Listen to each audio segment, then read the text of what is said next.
جی السلام علیکم، کیسے ہیں آپ؟ ٹھیک ٹھاک ہیں؟ منور احمد فرام ڈسٹرکٹ بکھر۔ اچھا، کافی سارے لوگ ایک چیز کو انڈرسٹینڈ نہیں کر پاتے جب بھی وہ کسی سسٹم کا آغاز کرتے ہیں، کسی اچھے سسٹم کا آغاز کرنا چاہتے ہیں، تو اس ٹائم انہیں ایک چیز ہے جس کی پراپر سمجھ نہیں آتی، وہ یہ ہے کہ کون سا سسٹم ریئل ہے اور کون سا فیک ہے۔ وہاں پہ اکثر اوقات لوگ کیا کرتے ہیں کہ جی جو ریئل کمپنی ہے نا، جو ریئل سسٹم ہے، ریئل میں کام کر رہا ہے، مطلب کسی نے پروڈکٹ کی سیل پہ ہے، ای کامرس ہے، اس حوالے سے جتنے بھی سسٹم ہیں جو رجسٹر ہو کے کام کر رہے ہیں، تو جب ان کی وہ انفارمیشن لیتے ہیں تو اس میں انہیں وہ ایک چیز جس کی انہیں سمجھ نہیں آتی، وہ کہتے ہیں کہ جی اس کمپنی کو فلاں جو ہے وہ ادارے کا نوٹس آیا، SECP کا نوٹس آیا ہے، FBR کا، یہ مطلب اس طرح سے یہ چیزیں وہ مائنڈ میں لے کے ہے وہ پیچھے ہٹ جاتے ہیں کہ شاید اس کو اگر نوٹس آیا تو اس کا مطلب ہے یہ کمپنی ہی غلط ہے، یہ سسٹم ہی غلط ہے، جبکہ ایسا نہیں ہے۔ اب وجہ کیا ہے کہ کوئی بھی کمپنی، کوئی بھی سسٹم جو ریئل میں رجسٹر ہو کے پاکستان میں کام کر رہا ہے، اب جو ادارے اوپر موجود ہیں ان کا تو کام ہے وہ چیک کرنا ہے۔ اب نوٹس اگر کسی کو آیا ہے تو اس کا ہرگز مطلب اب یہ نہیں ہے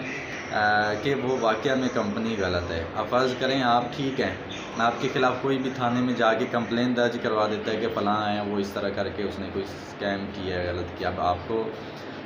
جو ہے وہ تھانے کی طرف سے کوئی نہ کوئی نوٹس تو آئے گا، ٹھیک ہے، اور اس کا ہرگز مطلب نہیں ہے کہ کسی کی کمپلین کے اوپر آپ ہے وہ غلط ہو گئے ہیں، جبکہ آپ نے کوئی غلط کام کیا نہیں ہے۔ تو اس کا تو مطلب یہ ہوتا ہے کہ اگر کسی نے نوٹس کیا ہے، نوٹس لیا ہے، اور وہ نوٹس لینے کے باوجود وہ کمپنی چل رہی ہے، تو اس کا مطلب ہے کہ کمپنی ریئل ہے، ریئل میں کام کر رہی ہے، سمجھ آ رہی ہے۔ تو اب ہوتا کیا ہے کہ بہت سارے لوگ ہیں وہ اس چیز کی وجہ سے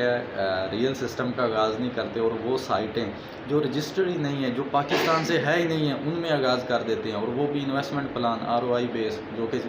لانگ ٹائم چلتی نہیں ہیں، اور وہ پاکستان کی ہیں ہی نہیں، وہ رجسٹرڈ ہی نہیں ہے، تو ان کو نوٹس تو نہیں آیا ہوگا، جو رجسٹرڈ ہی نہیں ہے ان کو نوٹس SECP کیسے دے گا؟ تو وہ لوگ کیا کرتے ہیں، آپ کو ڈیگریڈ کرتے ہیں ان چیزوں سے، اور اس سائٹ پہ اس پہ لے جاتے ہیں جو ریئل میں موجود ہی نہیں ہے، اور آپ وہاں پہ جا کے انویسٹمنٹ کرتے ہیں، اور کچھ عرصے کے بعد ہے وہ پھر آپ کو نظر نہیں آتی، اور آپ کے مائنڈ میں ہے کہ جتنا بھی کوئی ای کامرس ہے، سیلز اینڈ مارکیٹنگ ہے، ریئل کمپنی ہے، وہ سب فیک ہو جاتا ہے، جبکہ ایسا نہیں ہے۔ بھئی آپ کوئی بھی جو گھر میں چیزیں استعمال کرتے ہیں، جس کمپنی میں یہ چیزیں بنتی ہیں، نوٹس تو اس کو بھی آیا ہوا ہے،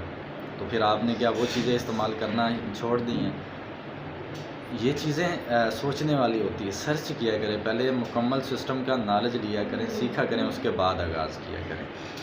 امید ہے میری بات آپ کو سمجھ آئی ہوگی، اور اس چیز کو مکمل پہلے دیکھا کریں۔ اس طرح سے جو لوگ ایشو بناتے ہیں SECP کے نوٹس کا، اس کا کوئی بھی ایسا مقصد نہیں ہوتا کہ بھئی واقعی وہ کمپنی غلط ہے۔ آپ یہ چیک کریں وہ نوٹس آیا کب ہے، اور اگر اس نوٹس آئے کو 6 مہینے 1 سال گزر گیا ہے تو اس کا مطلب پھر بھی کمپنی چل رہی ہے، تو وہ کمپنی ریئل ہے، ٹھیک ہے۔ امید ہے میری بات آپ کو سمجھ آئی ہوگی۔